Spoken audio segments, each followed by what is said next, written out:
Welcome back to our training tape series. Hopefully the previous training tape stimulated conversation with your crew and fellow officials. As a reminder, these plays are not meant to pick on or embarrass an official or crew.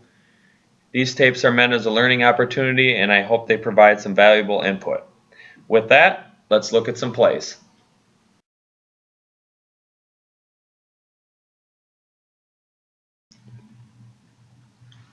Let's talk about goal line coverage and mechanics here.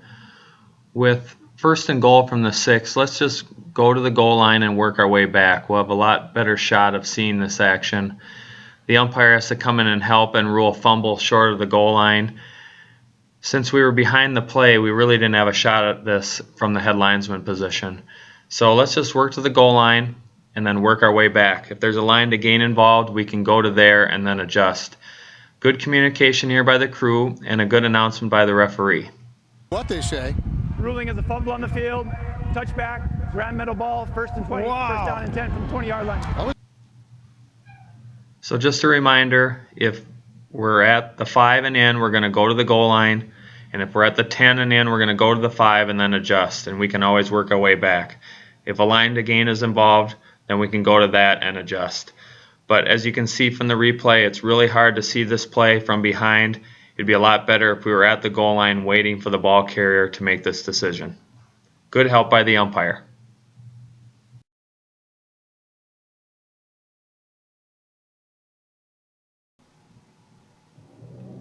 Let's talk mechanics and rules knowledge on this kickoff.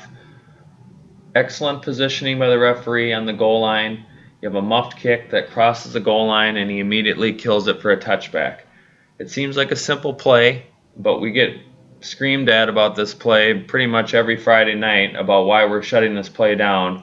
And this is just excellent positioning, rules knowledge, decisiveness on a pretty simple play. But if we get these wrong, we're in trouble. You see the muffed kick, it's still a kick when it crosses the goal line. Therefore, it is a touchback. Excellent job by the referee.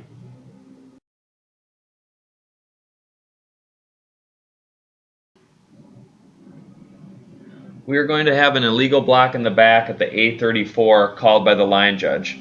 Appears to be a good call. Both hands in the back, and he puts them to the ground. Philosophically, if we're in chase mode, if we're chasing the player that's being blocked, all the contact has to be in the side or front to be a legal block. If we're not in chase mode, which we have here, if you can get part of the block on the side or front, then that would be a legal play. But in this case, you can tell that both hands are in the back. So in short, philosophically, for blocks in the back, if we're chasing the player that's being blocked, all of the contact needs to be in the side or front. And if we're not chasing the player, if we're on the same yard line, or we're still, as we are in this play, if we can get part of the block on the side, that would be legal. But as in this case, both hands were on the back, therefore making an illegal block.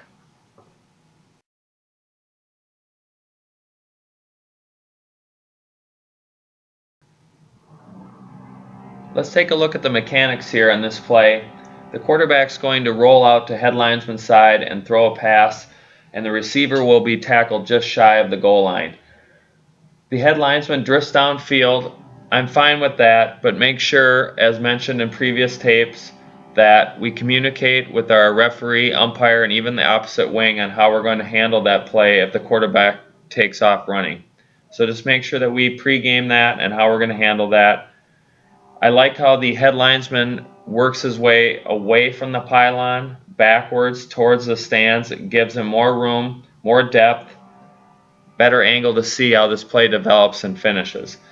Back judges, I like that we're on the goal line, but let's get there a little quicker and let's be still. That way we can rule on blocks. We can help with crossing the goal line. We're just going to be in a lot better position to help. So I like the hustle, but let's get to the goal line a little bit quicker and then be still when the play happens at the goal line. We'll be in a lot better position to help. But overall, pretty good coverage, just some finer points to look at.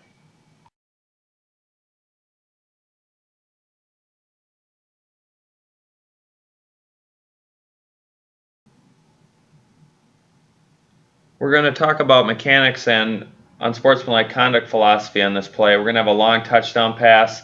Excellent coverage by the crew. Great job by the back judge. Good hustle. He's right there waiting for him. Nice calm signal. We probably should turn with this player. It's almost like we have a camera on our belt buckle. Turn with him like you're facing the camera on your belt buckle towards that player just so you can keep an eye on him. From an unsportsmanlike conduct philosophy, you'll notice that this receiver does a brief salute to his fans. When we're talking about unsportsmanlike conduct, we're looking for prolonged, choreographed, or directed at an opponent. And in this case, it's not prolonged, it's not directed at anyone from the other team, it's not a choreographed dance routine or anything like that. So good job by the crew of laying off of this. But those are the three factors that we're really looking for when it comes to unsportsmanlike conduct fouls. Now, there are certain things that are automatic. Throat slash, six shooter, throwing the ball like a grenade and having the whole team fall over, those sorts of choreographed things, that's what we're looking for. Obviously, if they swear at you directly as an official, that would qualify as well. So just from an unsportsmanlike conduct philosophy, let's just make sure it's prolonged, directed at an opponent, choreographed, or directed at you as well. And those would be what we're looking for unsportsmanlike conduct fouls. But good job by the crew here, laying off of this. Good coverage. If there's something we can talk to the players about and talk them out of it, let's do that. Good job by the crew.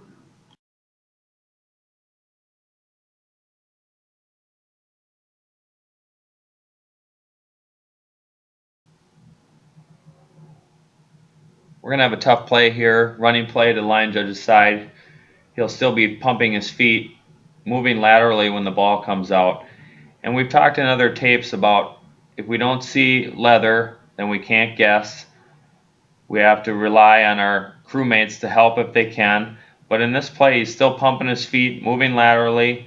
Then we should let this play out. If he's for sure moving backwards and we see the ball in his possession, then let's shut it down as forward progress. Either way, we want to really come in strong on this play if we can. If we're not sure, use that cross field mechanics. Use your crewmate on the other side, that other short wing, and they should come in strong and help. That this ball is out, or I have forward progress, put the ball down at my feet, and let's move on. But we really want to sell this play if we can. I like that we communicate as a crew and then come out of it with the referee signaling first down for the defense.